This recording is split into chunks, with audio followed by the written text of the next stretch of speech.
Hi friends, ಎಲ್ಲರಿಗೂ ನಮಸ್ಕಾರ. ನೀವು ನೋಡ್ತಾ ಇದ್ದೀರಾ ಸೌಮ್ಯ ಕನ್ನಡ ಚಾನಲ್. ಫ್ರೆಂಡ್ಸ್, ಇವತ್ತು ಸಿಂಪಲ್ಲಾಗಿ ನಾಟಿ ಸ್ಟೈಲ್ ಮಟನ್ ಸಾಂಬಾರು ಹೇಗೆ ಮಾಡೋದು ನೋಡೋಣವಾ. ನೋಡಿ, ಮಟನ್ ತೊಗೊಂಡಿದ್ದೀನಿ, ಮತ್ತು ಟೊಮೊಟೊ, ಈರುಳ್ಳಿ, ಬೆಳ್ಳುಳ್ಳಿ, ಪುದೀನ, ಕೊತ್ತಂಬರಿ, ಶುಂಠಿ, ನೋಡಿ ಮಟನ್ ಮಸಾಲ, ಧನಿಯಾ ಪುಡಿ, ಕರಿಬೇವು ಮತ್ತು ಚಕ್ಕೆ, ಲವಂಗ, ಕೊಬ್ಬರಿ ಎಲ್ಲ ತೊಗೊಂಡಿದ್ದೀನಿ. ನೆಕ್ಸ್ಟ್ ಇದು ಹೇಗೆ ಮಾಡೋದು ಅಂತ ನೋಡೋಣ. ಒಂದು ಚಿಕ್ಕ ತಪ್ಪಲೆ ಇಟ್ಕೊಂಡಿದ್ದೀನಿ, ಅದೆಲ್ಲ ಫ್ರೈ ಮಾಡ್ಕೊಳೋದಕ್ಕೆ. ನೆಕ್ಸ್ಟ್ ಬೆಳ್ಳುಳ್ಳಿ ಹಾಕ್ಕೊತಿದ್ದೀನಿ, ಎಣ್ಣೆ ಕಾದ ನಂತರ ಈರುಳ್ಳಿ ಹಾಕ್ಕೊಂಡು ಫ್ರೈ ಮಾಡ್ಕೊತಿದ್ದೀನಿ. ನೋಡಿ, ನೆಕ್ಸ್ಟು ಶುಂಠಿ ಹಾಕ್ಕೊಂಡು ಮೆಣಸಿನ್ಕಾಯಿ ಸೇರಿಸ್ಕೊಂಡು ಆಮೇಲೆ ಟೊಮೊಟೊನು ಸೇರಿಸ್ಕೊತಿದ್ದೀನಿ, ಅದನ್ನು ಫ್ರೈ ಮಾಡ್ಕೊತಿದ್ದೀನಿ ನೀಟಾಗಿ. ನೋಡಿ, ನೆಕ್ಸ್ಟ್ ಇದಕ್ಕೆ ಚಕ್ಕೆ, ಲವಂಗ, ಪುದೀನ, ಕೊತ್ತಂಬರಿ ಮತ್ತು ಗಸಗಸೆ ಸಣ್ಣದೊಂದು ಪ್ಯಾಕೆಟ್ ಸೇರಿಸ್ಕೊತಿದ್ದೀನಿ. ಅರ್ಧ kg ಅಷ್ಟು ಸಾಕು. ಬೇಕು ಅಂದರೆ ನೀವು ಜಾಸ್ತಿ ತೊಗೊಂಡ್ರೆ ಜಾಸ್ತಿ ಸೇರಿಸ್ಕೊಬೋದು. ಇದನ್ನೆಲ್ಲ ಫ್ರೈ ಮಾಡ್ಕೊಬೇಕು, ಚೆನ್ನಾಗಿ ಹಸಿ ವಾಸನೆ ಹೋಗಬೇಕು. ಫ್ರೈ ಮಾಡಿಕೊಂಡು ಇದು ತಣ್ಣಗಾಗೋದಕ್ಕೆ ಬಿಡಬೇಕು. ಬಿಸಿ ಇರುತ್ತೆ, ಹಾಗೆ ಬಿಸಿ ಮಿಕ್ಸಿಗೆ ಆಗೋದಿಲ್ಲ. ಇದು ತಣ್ಣಗಾಗಲಿ. ನಂತರ ಒಂದು ಕುಕ್ಕರ್ ಇಟ್ಕೊಂಡು ಅದಕ್ಕೆ ಬೇಕಾದಷ್ಟು ಎಣ್ಣೆ ಹಾಕ್ಕೊತಿದ್ದೀನಿ. ನಿಮ್ಗೆ ಎಷ್ಟು ಬೇಕೋ ಅಷ್ಟು ಹಾಕ್ಕೊಳ್ಳಿ. ಎಣ್ಣೆ ಕಾದ ನಂತರ ಮಟನ್ ಹಾಕ್ಕೊತಿದ್ದೀನಿ. ನೋಡ್ತಿದ್ದೀರಲ್ವ, ಮಟನ್ ಹಾಕ್ಕೊತಿದ್ದೀನಿ. ತುಂಬ ಸಿಂಪಲ್ಲಾಗಿ ಈಸಿಯಾಗಿ ಮನೇಲಿ ಆಗೋಗುತ್ತೆ ಫ್ರೆಂಡ್ಸ್.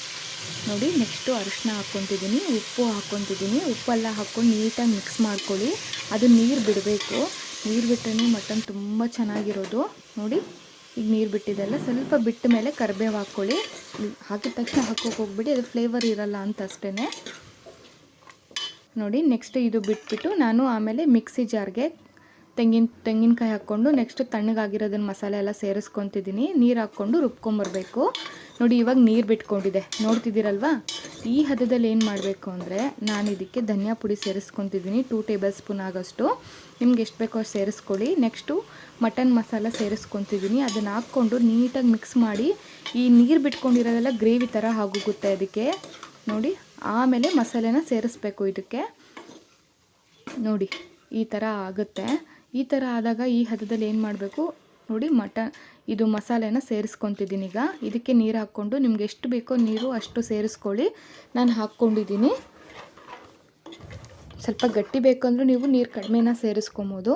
ನೆಕ್ಸ್ಟ್ ಇದು ಒಂದು ಕುದಿ ಬಂದಮೇಲೆ ಡಿಟೇಲ್ನ ಕ್ಲೋಸ್ ಮಾಡಿ 4 ವಿಸಿಲ್ ಬರೆಸ್ತೀನಿ ನಾನು. ಮಟನ್ ಆಗಿರೋದ್ರಿಂದ ಬೇಗ ಬೇಯೋದಿಲ್ಲ ಅಂತ.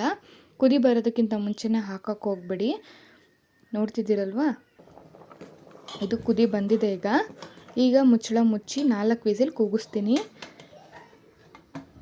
ತುಂಬಾ ರುಚಿಯಾಗಿರುತ್ತೆ ಫ್ರೆಂಡ್ಸ್. ಇದು ನೀವು ಮನೇಲಿ ಮಾಡಿ ನೋಡಿ. ನಮ್ಮ ಹಳ್ಳಿ ಕಡೆ ಎಲ್ಲ ನಾಟಿ ಸ್ಟೈಲ್ ಅಂದರೆ ನಾವು ಇದೇ ಥರನೇ ಮಾಡೋದು. ನಿಮ್ಮ ಮನೆಗಳಲ್ಲಿ ನೀವು ಯಾವ್ಯಾವ ಥರ ಮಾಡ್ತಿರೋ ಗೊತ್ತಿಲ್ಲ.